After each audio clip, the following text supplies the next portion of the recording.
Hello guys, प्रेमावी sociology point में आपका स्वागत है। समाजशास्त्र विषय की जानकारी के लिए हम अपनी क्लास को आगे बढ़ाते हैं। पिछली क्लास में हमने जाना कि संस्था इंस्टीट्यूट किसे कहते हैं, इंस्टीट्यूट के क्या कार्य हैं, क्या प्रकार हैं, उनके क्या दुष्प्रकार्य हैं यानी दुष्परिणाम हैं उनके, और संस्था के कई रूपों को भी जाना कि संपूर्ण संस्था क्या है, द्वितीयक संस्थाएं क्या हैं।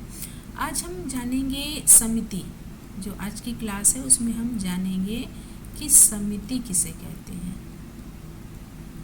समिति यानी कमेटी किसे कहते हैं। तो चलिए आगे बढ़ते हैं और जानते हैं। आज की क्लास में हम कमेटी के विषय में जानते हैं। परिषद या कप समिति एक दूसरे से संबंधित प्रणालियों का समूह है। परिषद या समिति एक दूसरे से संबंधित प्रणालियों का समूह है जो निश्चित लक्ष्य अथवा लक्ष्य की पूर्ति के लिए एक संगठन है। तो समिति क्या, समिति को परिषद भी कहते हैं, यानी कमेटी या समिति दोनों बात एक ही है।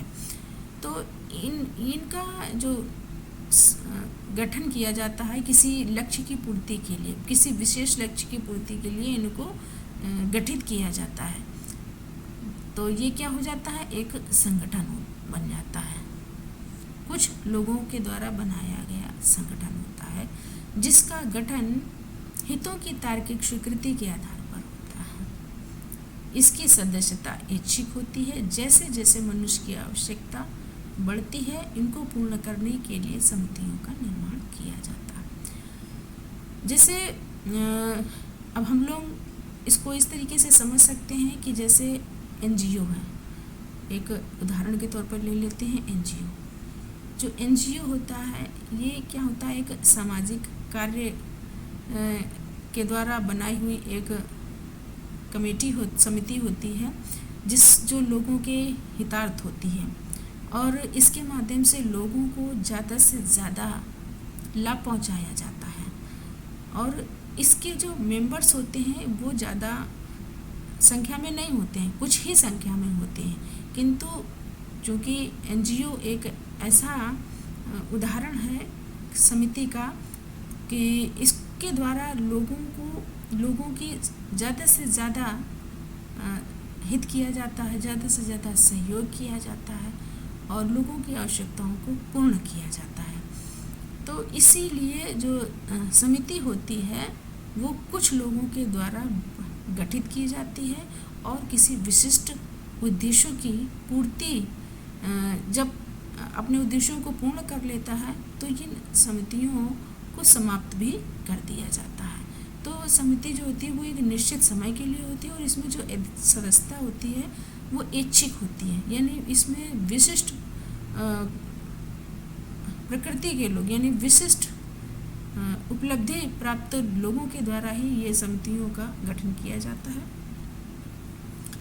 तो इन समितियों में विश्व स्वास्थ्य संगठन हो गया, एनजीओ हो गया, क्लब हो गया, शिक्षा समितियां हो गई, राजनीतिक समितियां हो गई। जैसे राजनीतिक समितियां होती हैं अपने दलों के द्वारा जो कार्य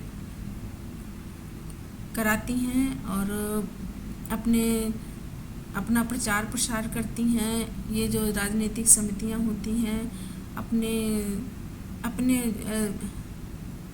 अपने चुनावी कार्य के लिए ये समितियां गठित की जाती हैं। इसी तरीके से शिक्षा समितियां होती हैं।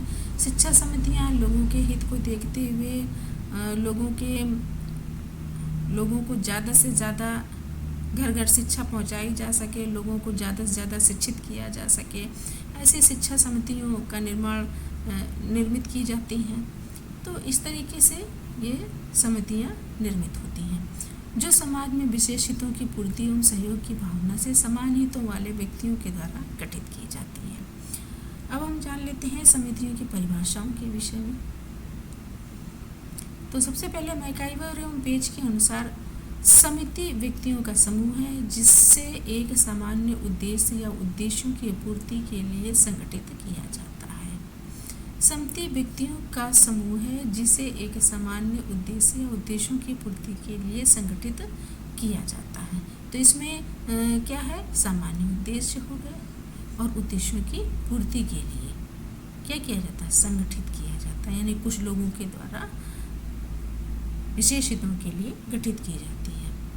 फिर उसके बाद गिलिन एवं गिलिन के अनुसार समिति व्यक्तियों का एक समूह है जिसमें व्यक्ति निश्चित उद्देश्यों की पूर्ति के लिए संगठित होते हैं तथा कुछ मान्यता प्राप्त स्वीकृत कार्यप्रणालियों द्वारा व्यवहार करते हैं, क्योंकि समिति जो होती है वो निश्चित नियमों मानदंडों के अनुसार बनी हुई होती है और उसमें जो जिनकी सदस्यता होती है वो इन नियमों और कानूनों द्वारा बंधे हुए होते हैं। चलिए आगे जानते हैं। आगबर्न के अनुसार समिति एक ऐसा संगठन है जो प्रयास विशेष स्वार्थ की पूर्ति के लिए बनाया जाता है। इसका उद्देश्य सदस्यों की संतुष्टि के लिए होता है। अब हम जान लेते हैं समिति की विशेषताओं के विषय में। तो सबसे पहले है समिति संयोजित एवं सप्रयत्न विचार पूर्वक निर्मित समूह है। यानी समिति क्या है? सोची समझी हुई एक विचार है जो लोगों द्वारा सुनिश्चित होकर सप्रयत्न करके किसी समूह को निर्मित किया जाता है, यानी गठित किया जाता है।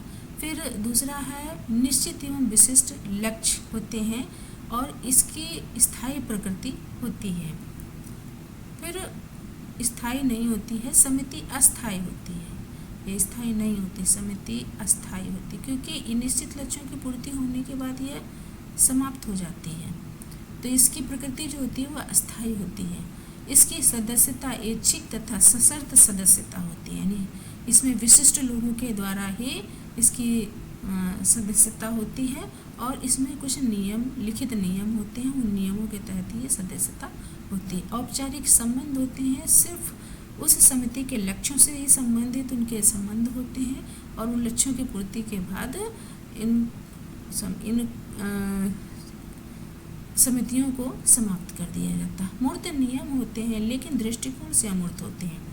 चूँकि जो समिति गठित की जाती है उसके मूर्त नियम होते हैं, किंतु जो उनके सोचने का, विचारने का तरीका है जो कि लोगों के हित के लिए बनती है और जो हित का दृष्टिकोण होता है वो हमेशा अमूर्त होता है। फिर उसके बाद दो या दो से अधिक व्यक्तियों का निश्चित संगठन व सहयोग की प्रधानता होती है। तो हम लोगों ने ये जाना विशेषताएं समिति की। अब हम समिति और संस्था में अंतर को समझ लेते हैं।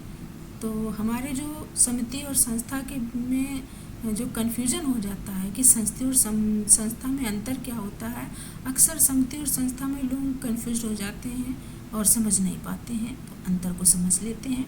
समिति व्यक्तियों का संगठित समूह है, जबकि संस्था नियमों, विधियों तथा कार्यप्रणालियों की एक व्यवस्था है।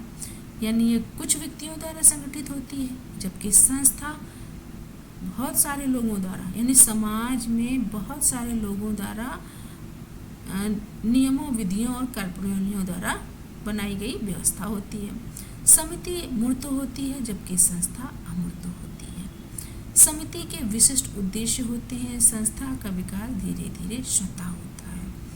क्योंकि जैसे बाजार है, अब बाजार में जब हम जाते हैं तो क्या होता है कि वहाँ हमें जो अपनी वस्तु की चीज़ है नहीं मिलती है। फिर हम जब दोबारा कुछ दिन बाद जाते हैं तो हम देखते हैं कि वही वस्तु वहाँ मिल रही होती है। तो इसमें ये क्या होता है कि धीरे धीरे बाज़ार में उन वस्तुओं की भी बढ़ोतरी होती रहती है, जो व्यक्ति प्रतिदिन मनुष्य की आवश्यकताएं बढ़ती जाती हैं। उन आवश्यकताओं की पूर्ति बाजार से होती है। तो इसलिए संस्थाओं में जो विकास होता है वो धीरे धीरे बढ़ते जाते हैं। समिति विशिष्ट उद्देश्य होते हैं, इनके विशिष्ट होते हैं और हितार्थ होते हैं। समिति व्यक्तिगत कल्याण से संबंधित होती है, यानी इसमें जो कुछ व्यक्तियों का लिए द्वारा गठित समूह बनाया जाता है तो ये कुछ व्यक्तियों के व्यक्तिगत कल्याण से संबंधित होती है, जबकि संस्था सामूहिक कल्याण को महत्व देती है क्योंकि इसमें समाज का प्रत्येक व्यक्ति भागीदार बनता है। और फिर उसके बाद है समिति अस्थायी होती है जबकि संस्था स्थायी होती है। समिति लक्ष्य प्राप्त करने के बाद समाप्त हो जाती है और संस्था लगातार बढ़ती रहती है और अपने कार्यों पर निरंतरता बनाए रहती है। समिति का अपना नाम या लोगो होता है, यानी समिति जो होती है, जब किसी कार्य के लिए, विशिष्ट कार्यों के लिए समिति गठित की जाती है तो सबसे पहले क्या किया जाता है कि उसके लिखित नियम बनाए जाते हैं और लिखित नियमों के द्वारा ही वो गठित होती है और उस लिखित नियमों के अतिरिक्त उसका एक अपना एक लोगो या चिन्ह बनता है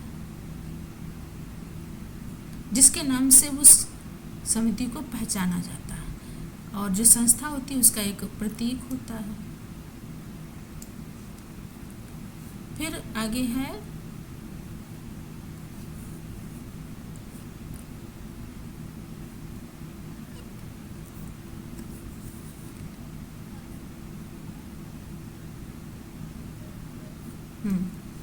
समिति के औपचारिक नियम जो लिखित होते हैं और संस्था के औपचारिक नियम अलिखित होते हैं। तो जो समिति होती है उसमें लिखित नियम बनाए जाते हैं, उन्हीं लिखित नियमों के द्वारा ही समिति का गठन किया जाता है और जबकि संस्था होती है वह अलिखित होती है क्योंकि ये लोगों की जनरीतियों, प्रथाओं, परंपराओं, लोकोचारों के माध्यम से बनती है। समिति नियंत्रण शक्ति अपेक्षाकृत कमजोर एवं शिथिल होती क्योंकि इनमें जो संख्या होती है वो कम संख्या लोगों की संख्या कम होती है और संस्था की नियंत्रण शक्ति अधिक होती है क्योंकि इसमें लोगों की संख्या अधिक होती है।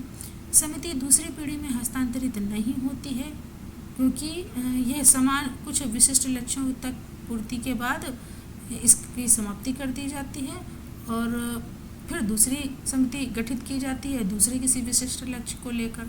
जबकि जो संस्थाएं होती हैं ये संस्थाएं पीढ़ी दर पीढ़ी हस्तांतरित होती हैं। जैसे किसी व्यक्ति का व्यवसाय है, बढ़ाई का काम कर रहा है, अब वो बढ़ाई का काम कर रहा है तो वो अपने परिवार में जो उसका बेटा होगा या उसके परिवार में और अन्य सदस्य होंगे तो वो इन कार्यों को आगे बढ़ाने का कार्य करता है। तो इसी तरीके जो संस्थाएं होती हैं वो पीढ़ी दर पीढ़ी हस्तांतरित होती हैं।